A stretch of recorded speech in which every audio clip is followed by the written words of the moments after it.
Okay, so you have recently launched an advanced DCIM suite, and before we drill down into what it is, that contains, it'd just be good to understand a little bit of the background, why you thought now was a good time to launch it. Is it just because it's time to do it, or were there particular things that you thought, we need to respond to that, and therefore it's time to develop this suite? Well, it's not launching a new suite. Hyperview was launched in 2020, on May 28th, 2020. We recently launched the CO2 impact reporting, whereby we provide detailed information and carbon impact by rack, and we're extending that to carbon impact by asset. And I'm sure we're going to discuss that in details. But in essence, we launched the DCIM suite Hyperview as a reaction for a couple of pressures from, or several pressures from, the existing players in the industry. So our background is very simple. We were part of a company that went from 35 million to 635 million between 2007 2012, operating data centers. And at that time, we looked at deploying DCIM.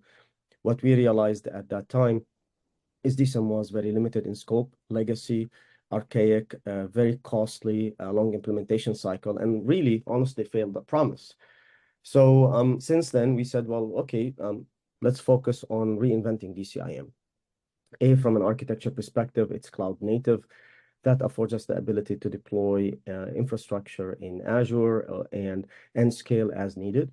But with that, we have fast iterative development cycle. We are a product-led growth, meaning removing all the middleman and all the costly of a channel.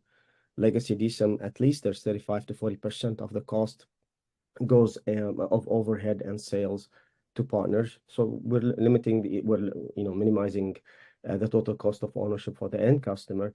And from a functionality perspective, we focused on advanced multi-protocol agentless auto discovery. So that multi-protocol agentless authenticated discovery enables us to build a digital twin and support all layers: OT, operational technology, IT, IoT. And in essence, with that, you give the functionality and insight across all layers. Now, I should say, when we founded the company in 2012, our focus has been on two things. One, the sustainability aspect, contributing to the sustainability of critical infrastructure, and that's according to the three pillars.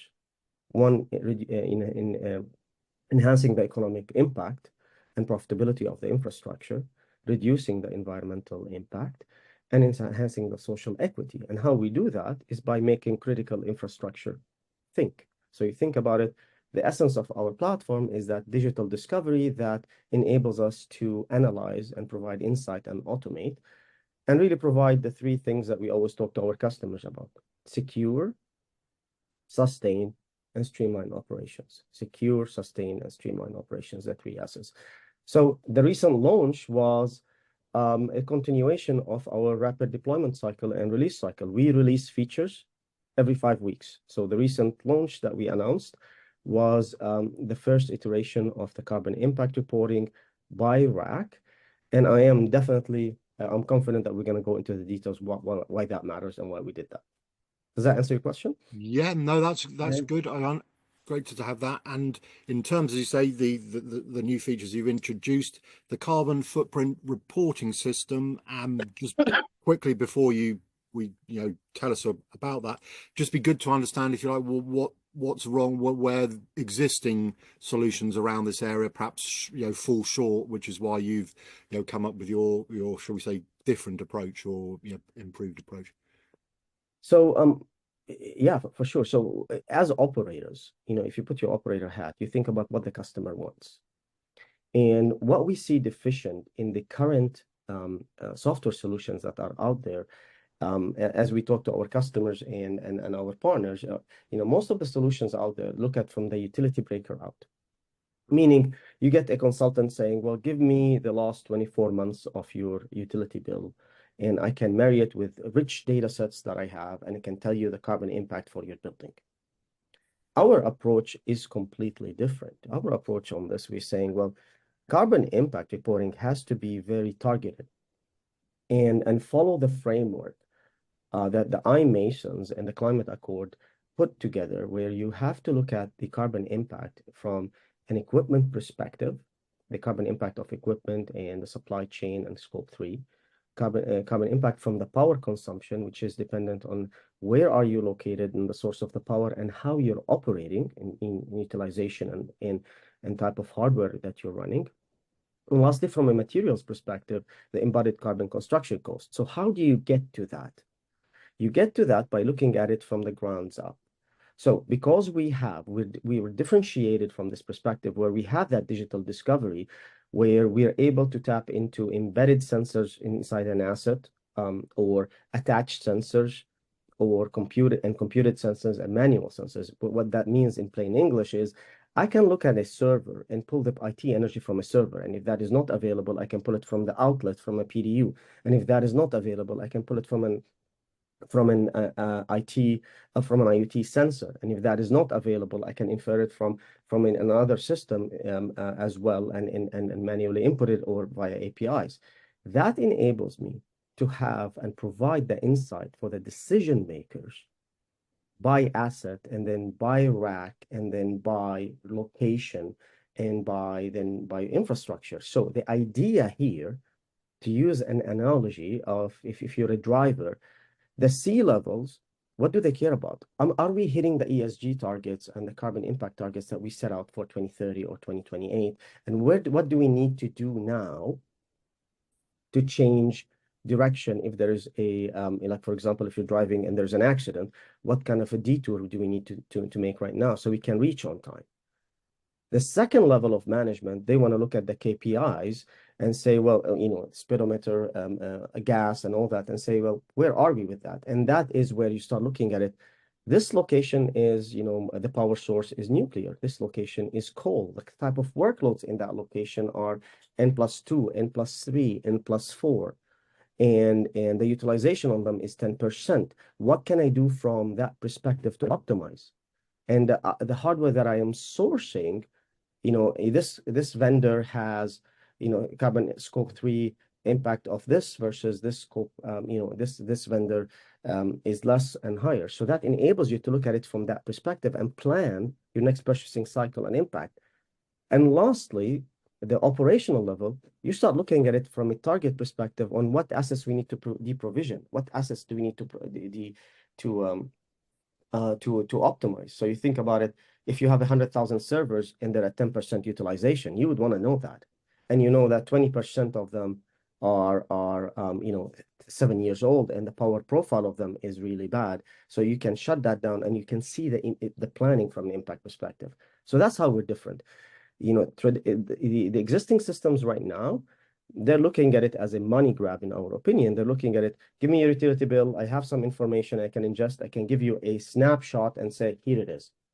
We're looking at it, actually, this is continuous, and workloads are dynamic, and you need to be able to change it based on the change direction as needed, and to be able to respond to the carbon reporting and ESG regulations that are coming out, and be able to provide that with accurate and timely and complete data sets, right? So from an audit perspective, you need to be able to substantiate your carbon impact cost. So I can cite some of the regulations that came out, like the EED, putting the onus of anybody who has 0.5 megawatt data center or higher, that they need to be able to look at the compute utilization, the RAM utilization, the ICT utilization, basically. How are you going to get that if you're not monitoring it from an asset perspective? So that's our comprehensive approach. We look at it from a discovery perspective, we look at it from an attribute perspective, from a data enrichment perspective. We do all the crunching, and we provide the insight to the decision holders based on the level of management. I'm a CEO, I know that I'm going to hit my targets. I'm on the management level, I know what needs to be done from a strategy perspective and a tactical perspective. An operational level, I know on a tactical perspective what I need to do and target it by asset. That's the difference in the approach. They go utility out, we go utility in, utility breaker in.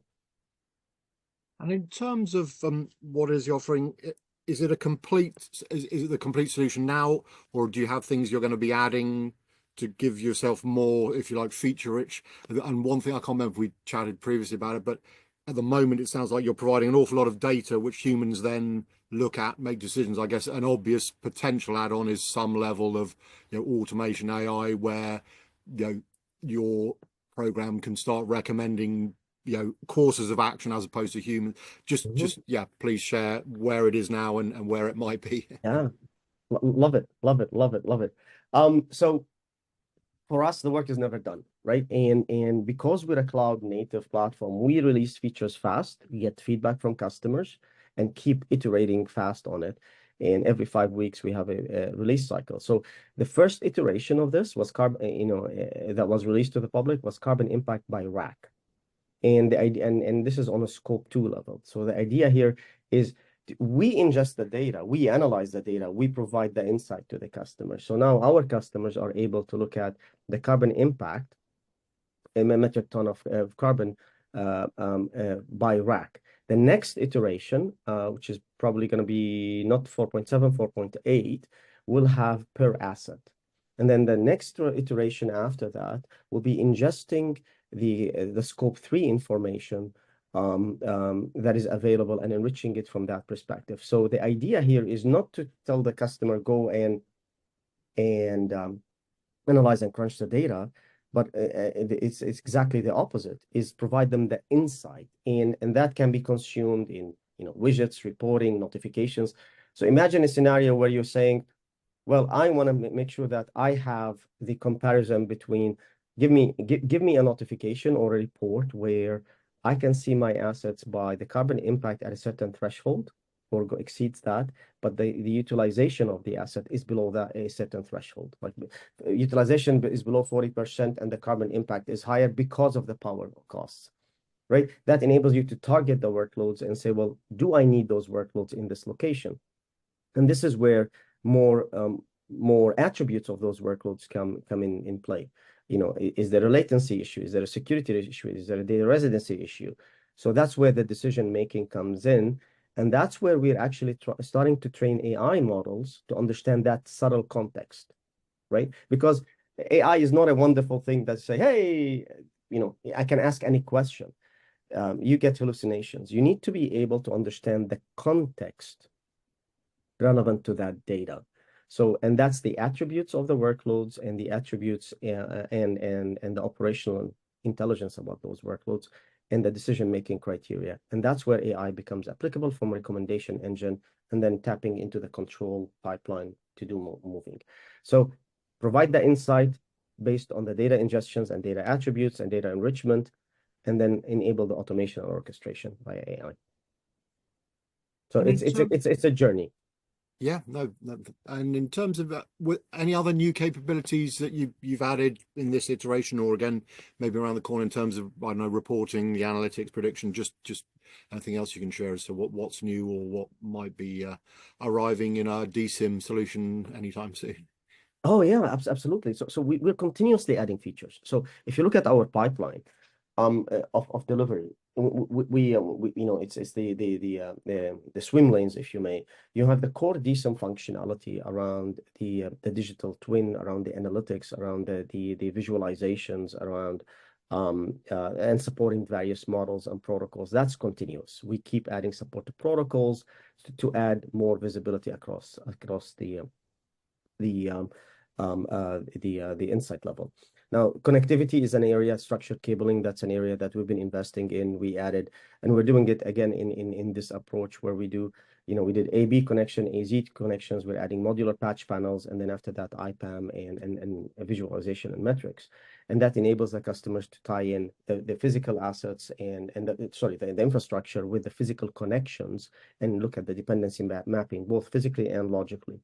From an AI level, we've been investing heavily in two areas. One, the control pipeline, what we call secure pipeline delivery for control, where we look at firmware upgrade, configuration management, and building those connectors to the hardware level. So the idea here is AI is useful if you're able to do stuff with it, if you're able to give it the right tools to enact that on the recommendations that you're getting, and while understanding the context and recommendation engines. So we're looking at AI as workflow automation. So that's an area that we've been investing heavily on, And we're looking at it from a power optimization, from environmental optimization, from cybersecurity, and an operational optimization. So think about AI as if you're hiring a new person and training them and taking them on the AI journey, right? You know, and on the training journey. And as you train them, you give the AI more, or the models, the multi-agent neural network models, the tools to function, right? So you have the monitoring pipeline, you have a neural network of agents that were being trained, and those neural network agents are armed with the right control mechanisms that you as a user can interact with and approve and continue based on the context and relevant data for your infrastructure. So that's an exciting area that we're working on. And the last area, the continuous investment in the sustainability aspect, really highlighting the environmental impact and the profitability of the data center and how we can focus on that. And several things that we've done on that level. And you can, I think there's a podcast with Dean Nelson. He was very generous with his time talking to me about PCE, power capacity effectiveness, and really putting it in the forefront of our platform. So power capacity effectiveness, and it's basically the solution for us over provisioning as IT professionals. So you think about today's infrastructure, in the US, we have 40% of our infrastructure stranded capacity. Think about it. Our PUE is average 1.56. The target PUE, power utilization effectiveness, is 1.1. And that's because our operational model and financial model, how we ran the infrastructure, is a REIT model, a real estate infrastructure trust, and income trust, sorry. And we build a data center, we lease the data center the power, and then we go build another data center. The problem with that, and what we're realizing is, now we don't make more land, and building data centers has a carbon impact, and we need more data centers for AI workloads. So how do you optimize that? So you start looking at what is being deployed in our data centers, and this is where we give the tenants and the operators that metrics. So our customers now have, can set up the design value or the contract value for their co-location footprint, for example. And you start looking at it, it's like, I'm 10% from a PCE. That means I'm wasting 90% of the contract value. And then you can start looking at it as well from a rack perspective. And then start marrying it with the utilization of the hardware. So suddenly the light bulb turns on. Enhancing reducing the environmental impact is actually making more money because you're reducing costs. So that kind of insight we provide from the platform directly. So our customers leverage the reporting engines, they leverage the notification engines. So continuously we hear from customers like, you're preventing overages for me, Hyperview, because I can set up warning notifications on my PCE, and I know that if I hit 70%, 80%, I'm close, or if I'm not, then I'm wasting money. And the same thing from a rack perspective, and so on and so forth. That's one of the aspects where the heavy focus on sustainability and looking at the right metrics and the right insight and the signal from the noise. So AI, sustainability, and we're an inch wide and 10 miles deep in the DCIM side. So continuously adding and enriching the protocol support and the digital discoveries, because that is the ethos of our platform, is the digital discovery that builds a digital twin that enables us to provide all that insight real time and continuous. A lot of exciting stuff on the pipeline. Yeah, no, I can see that. And do you think it's fair to say, thanks to largely to your work and maybe others as well, but that DCIM's sort of, I mean, once upon a time, I won't say it was a swear word, but it sort of under-delivered significantly. Do you think we're now well beyond that, so people do get that DCIM is a very valuable tool to the data center, as opposed to getting it and being perhaps underwhelmed by what it was able to deliver to them? Yeah. So if I reflect on my journey managing data centers and the financial side of a global hosting company. And when I wanted, in 2010 to look at deploying DCIM, The budget was about $5 million. And I couldn't justify it in 24 months deployment cycle. So, you know, if you think about the hype cycle, we went up the hype cycle, we went down, and now we're coming back again. DCIM has been evolving. And the reason we jumped into this space is we wanted to build the tools that we wish we had. Now, we're the only cloud native DCIM.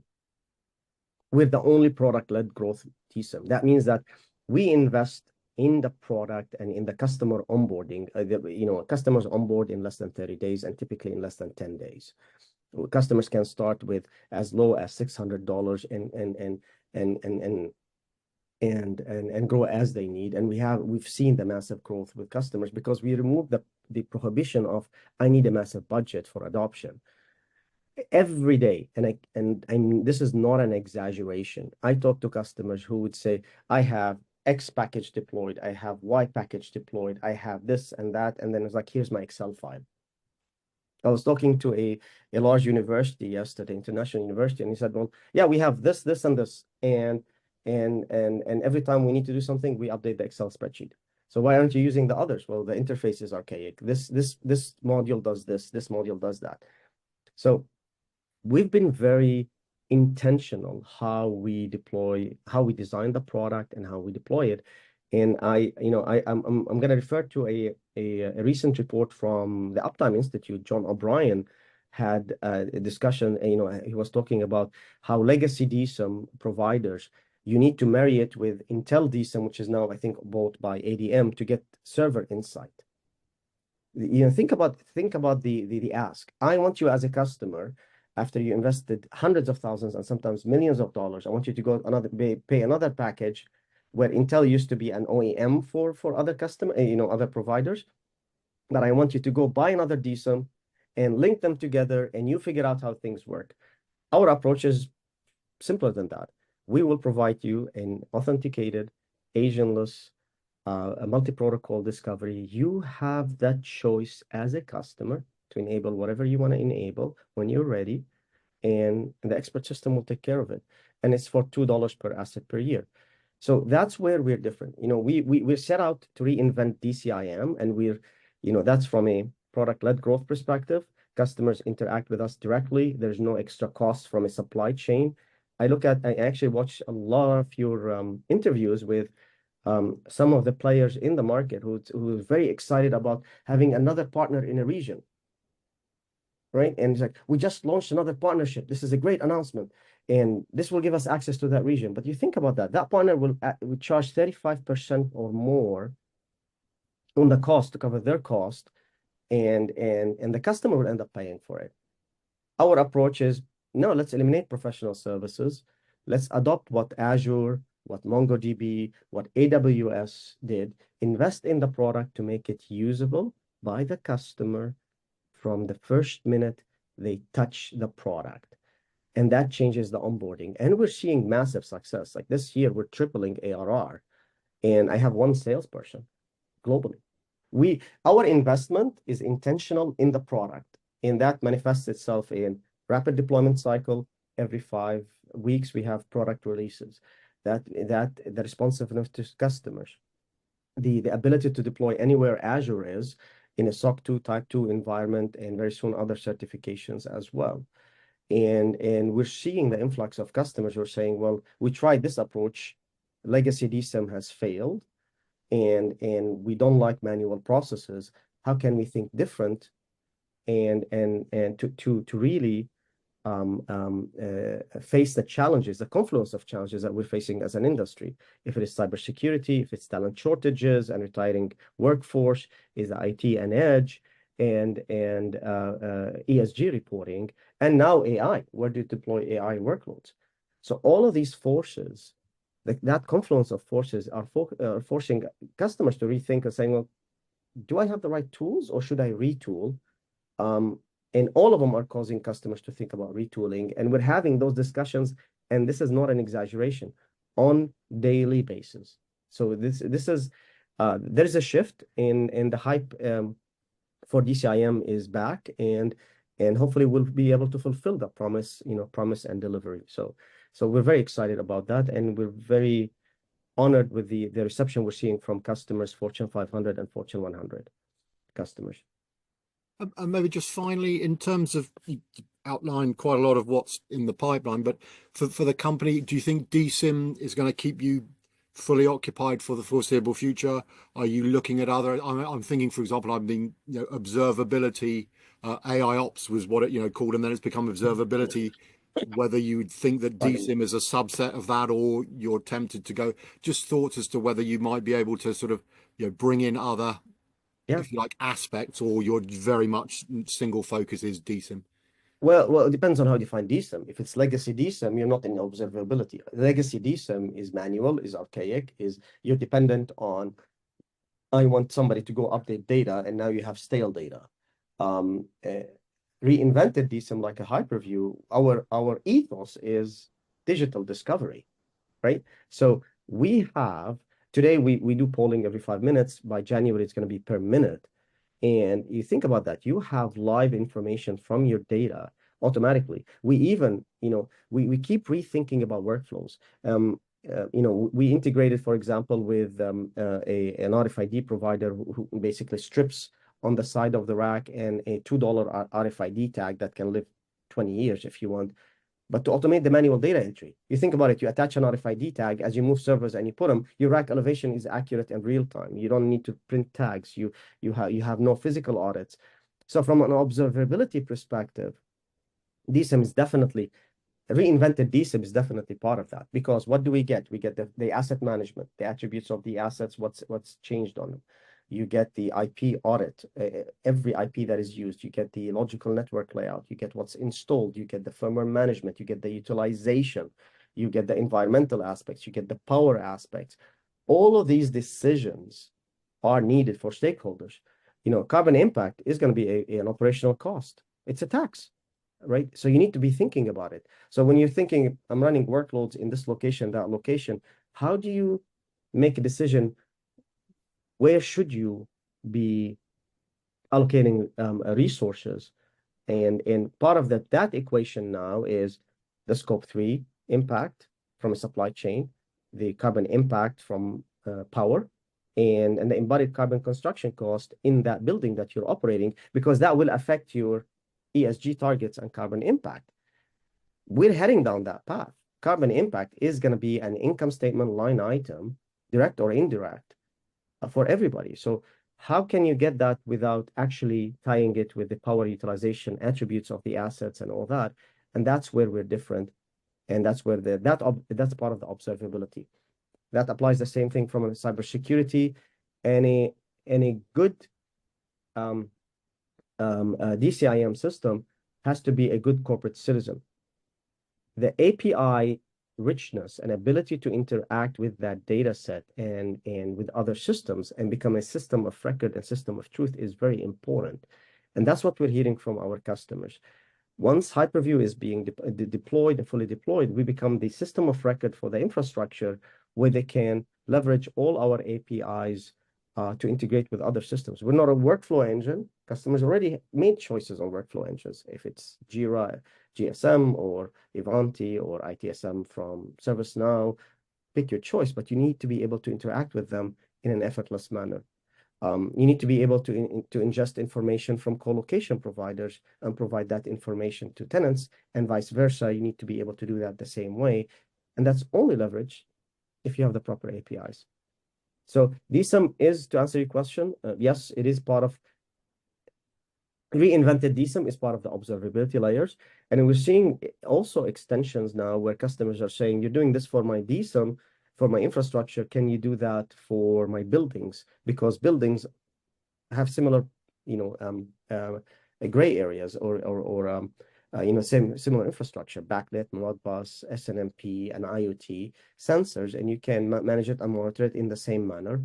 And we're seeing demand from that side because similar to DSIM, legacy players have failed the promise.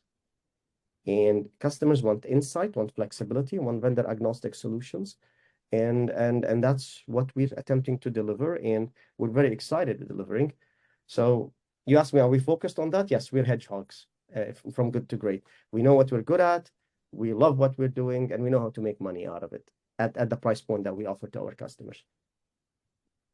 Okay, I mean, as ever, it's great to chat to you, and some brilliant thoughts and insights into what's going on with your sales in the data center industry more generally. So appreciate your time as ever. Thank you. You are welcome, Phil. We're always excited to talk to you and your audience, and hopefully we'll hear from customers feedback on our products, and we'll continue this discussion with you and your audience. Have a wonderful day. Brilliant. And yourself. Thank you again. Thank Thanks. you. Bye-bye.